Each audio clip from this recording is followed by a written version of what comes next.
Hello everyone. So in this video, we will discuss how we can measure this complete dimension in a single click. Basically, I just wanted the distance between these two lines, then these two lines, then these two lines, then these two lines. Basically, I just wanted the distance between these four rectangle, right? So for that, I will just type here command QDIM. See here QDIM option, just click here.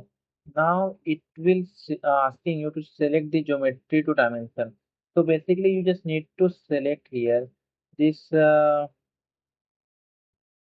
rectangle, basically this shape only. Now just press enter, and you can see uh, this extension is coming. Just you need to click here, and see in a single click you just measure the complete dimension, right?